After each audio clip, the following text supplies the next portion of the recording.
She had always been the shadow of her brother. He was the golden child, his tantrums forgiven, while she was always accused of jealousy. But one trip to Italy changed their family dynamics forever. When her brother crossed every boundary, she decided it was enough. Family secrets, manipulations, and shattered dreams. This is not just a story of a breakdown. It's a journey to find oneself. From sabotage to crime, from lies to revelations, she will wait no longer. One moment, one choice, and her life will never be the same. I'm 24F, and I have a younger brother, Adrian, 19 male, who's the golden child of our family. Or at least, he used to be. Growing up in a quiet suburb near Manchester, I always tried to be the responsible one. But Adrian, he was treated like royalty. You see, my parents had lost a child before him, my older brother, who passed away in infancy. When Adrian came along years later, it was like he was their second chance, their miracle boy. Everything he did was perfect in their eyes, no matter how cruel or manipulative. When we were kids, Adrian once accidentally dropped my dog's leash near a busy road. I chased after her, terrified, but thankfully a kind stranger caught her before anything terrible happened. Later that night, Adrian smirked and said, "Maybe next time, don't get pets if you can't take care of them." Still, no matter how many things he broke, sabotaged, or twisted to his advantage, my parents defended him. I was told I was just being too sensitive, or worse, jealous. I finally escaped when I got a scholarship to study architecture in Edinburgh. Adrian didn't make it to uni. He stayed home, working part-time jobs and charming everyone while doing the bare minimum. But I noticed that every time I visited home, he'd get more cold and territorial, like I was infringing on his domain. It was subtle at first. My chargers disappearing, my clothes stained, stories about me twisted during dinner. But it always ended with him flashing that smug look, the one that said, "No one will ever believe you." Then came this winter. My dad had just recovered from a serious car accident. He'd been bedridden for weeks and nearly lost the ability to walk. The whole experience had shaken him, and he told us he wanted to take the family on a healing vacation, somewhere peaceful. He picked Lake Como, Italy. I was genuinely touched when he invited me. I took time off work and even helped him plan the Airbnb and itinerary. I thought, maybe this time will be different. It wasn't. We met at Heathrow, and that's when it happened. The woman at the counter told me my booking had been canceled. My name wasn't even in the system anymore. Adrian, standing behind my parents, wore the exact same smug grin from our childhood. I tried to stay calm. I asked my dad to double-check the reservation. He was confused and swore he'd booked 4 tickets. But somehow, mine was gone. I turned to Adrian and asked if he knew anything. He laughed. Just laughed. I lost it. I told my parents exactly what I thought happened, that Adrian had accessed Dad's account and canceled my ticket. He was tech-savvy, and Dad had saved his login details on the family iPad. But instead of considering the possibility, my mom jumped in and said, "Adrian would never do that. You're just trying to ruin this trip." My dad tried to mediate, saying it must have been a system glitch. At that point, I told them fine, go without me. And they did. I watched them walk to security, Adrian waving at me like he'd won a prize. I went back to Edinburgh, heartbroken, and tried to enjoy the time off I'd taken. But that feeling of betrayal, it stuck with me like a shadow. 3 days later, I woke up to a frantic voicemail from my mum. Something had gone wrong. It turned out Dad's pain medications had been vanishing during their stay. Every day, 1 or 2 pills would go missing from his bag. At first, they thought they were being careless.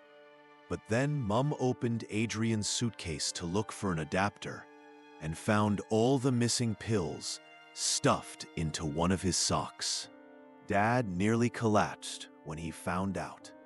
His recovery depended on strict medication, and the missing doses were already taking a toll. When they confronted Adrian, he snapped, threw a glass at the wall, accused my parents of betraying him by even thinking I should have come on the trip.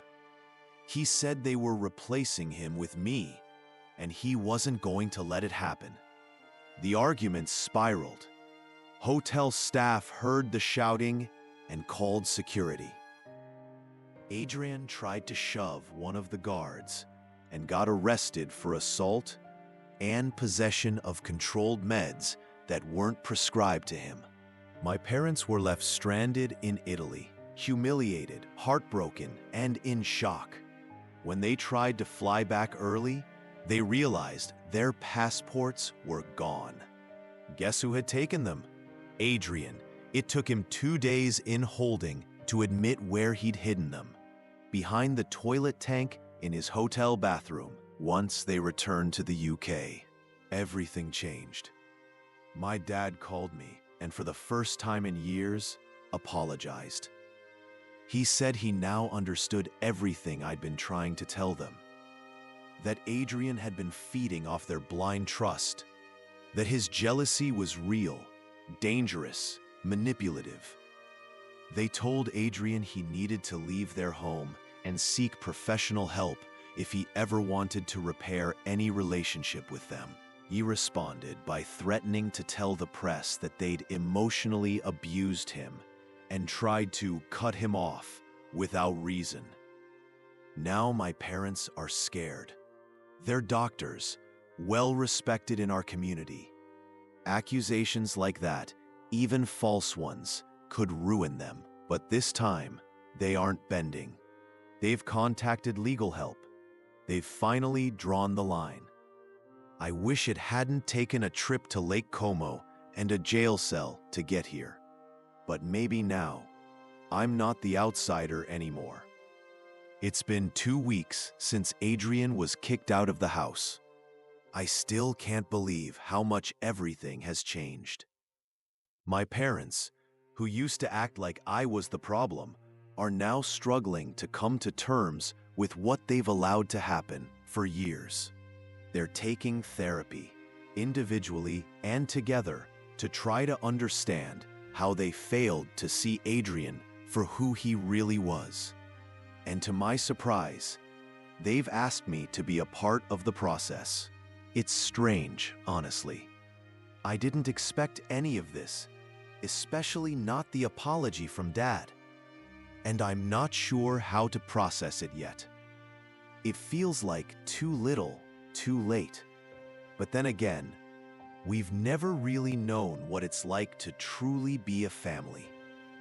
Adrian's threats to go public with his version of events never materialized, but I know it's only a matter of time.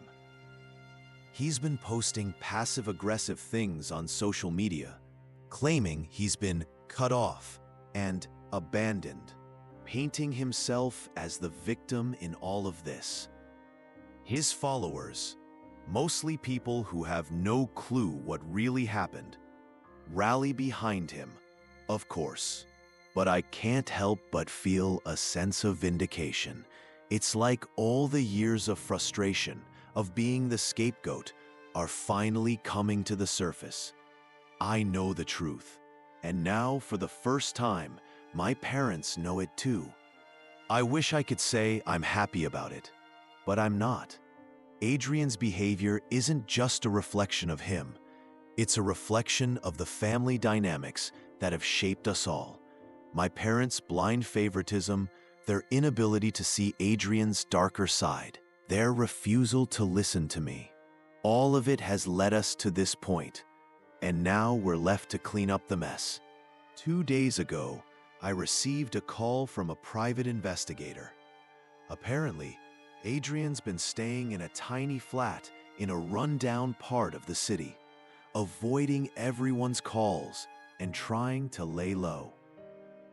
The investigator said he's also been acting erratically, even more so than usual. One of his old friends reported that Adrian's been hanging out with some questionable people lately, people who might be influencing him in ways that could get him into real trouble. It's strange to think of Adrian like that, like he's gone completely off the rails. But at the same time, it doesn't surprise me. I always knew there was more beneath the surface, and now it's all unraveling. I told my parents about the call, and Dad looked like he'd seen a ghost. It's not just the legal trouble we're worried about anymore. It's the fact that Adrian's spiraling, and nobody can reach him. They want to do something, but they're terrified of making things worse. They're scared of Adrian's threats and what he might do next. But I'm done being scared. This isn't just about protecting them anymore. It's about protecting myself. And Adrian? Well, I'm not sure there's any saving him now. I've started talking to a lawyer about taking legal action to prevent Adrian from spreading lies about our family. It feels strange, like we're getting ready for war, but I know it's necessary.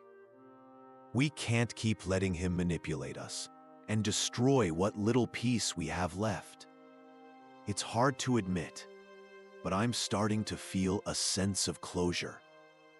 Adrian's behavior, the way he's always twisted everything to his advantage, has always been a shadow over my life.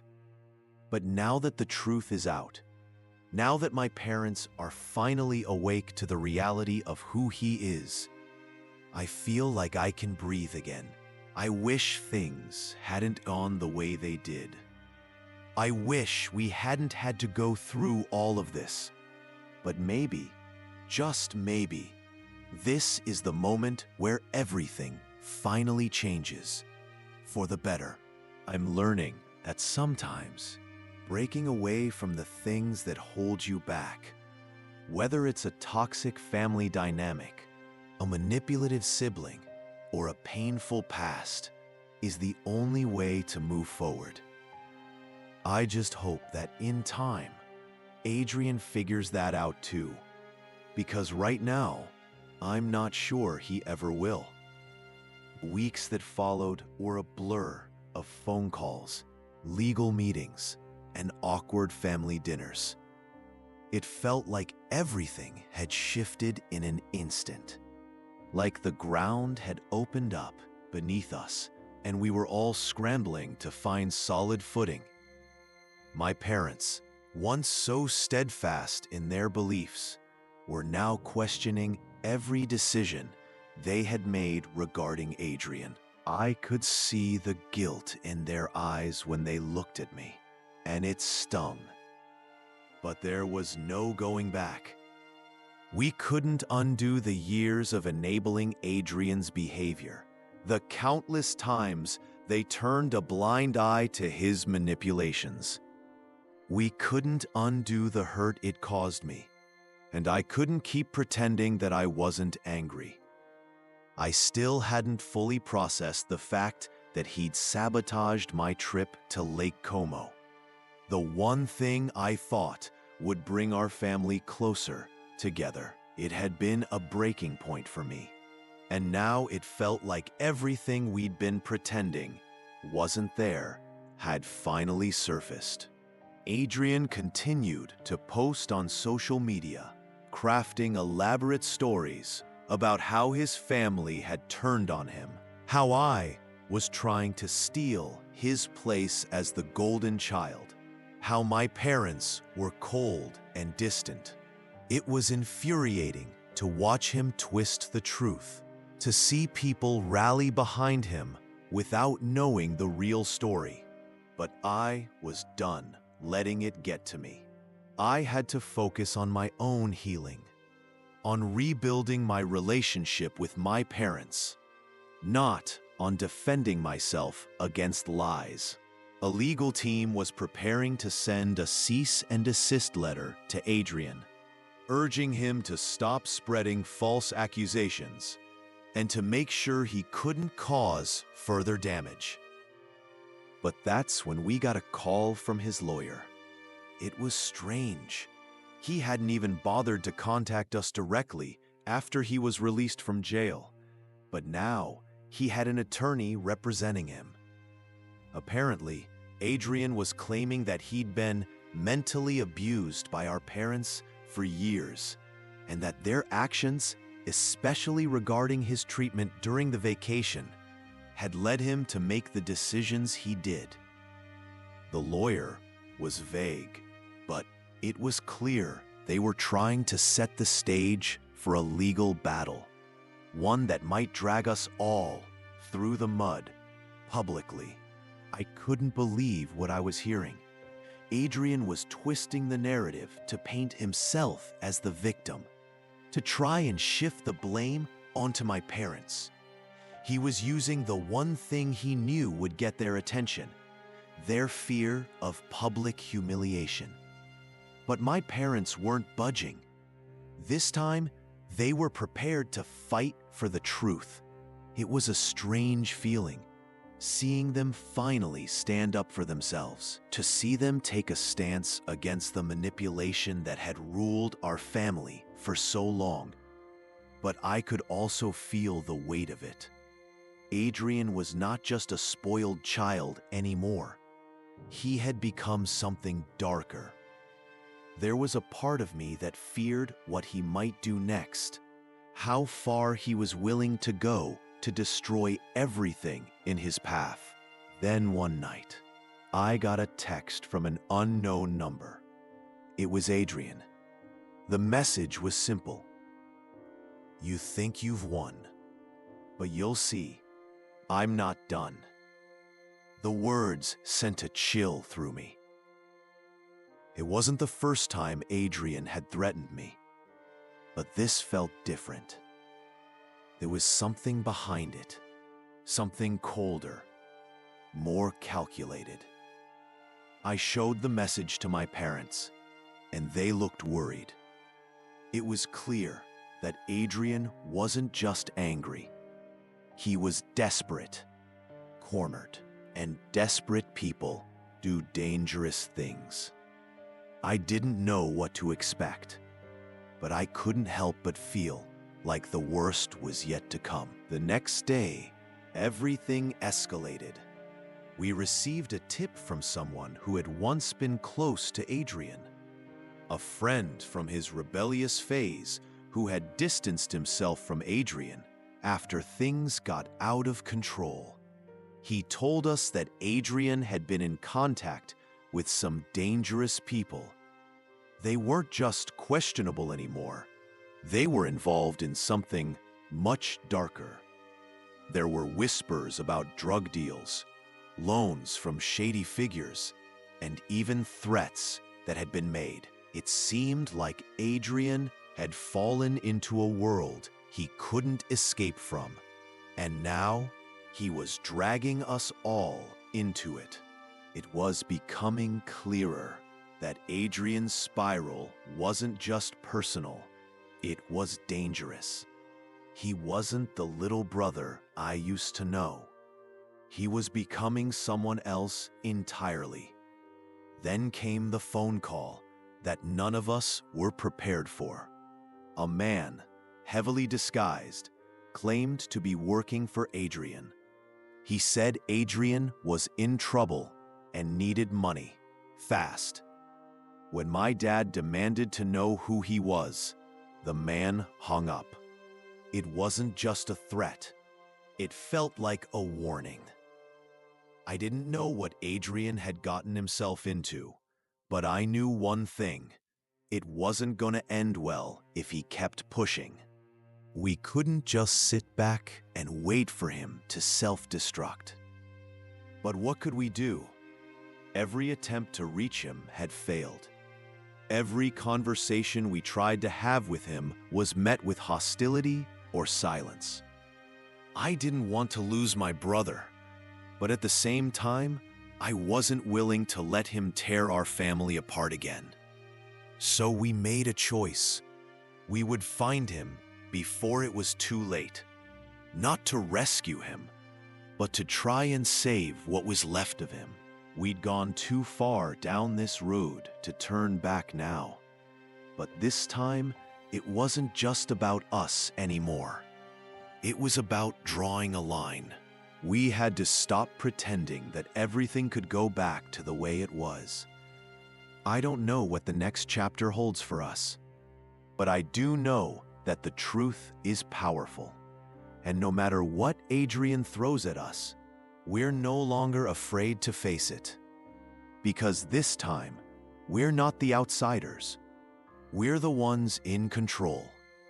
It's been months since we made the decision to confront Adrian, not to rescue him, but to set a boundary.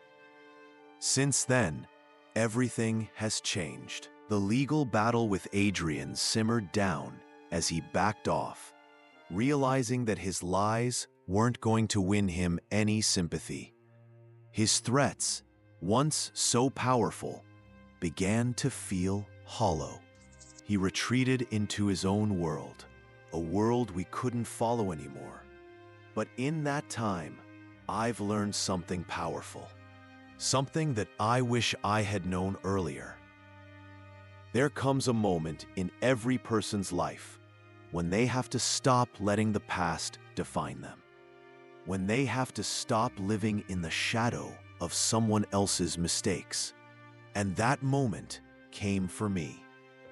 I had spent so long living in the echo of Adrian's actions, in the constant grip of his manipulations, that I forgot I was allowed to take back control. I was allowed to set my own path, to live for myself, not for the expectations of others. When my parents finally stopped seeing Adrian as the perfect child they thought he was, when they finally saw him for who he had become, something shifted within me too. I realized that I didn't need their approval to feel worthy. I didn't need Adrian's validation to be seen. I had always been enough, just as I was. It's easy to get caught in the trap of pleasing others, of thinking that you need their love, their attention, to be valuable. But what I've learned from this whole ordeal is that real strength doesn't come from external validation. It comes from within.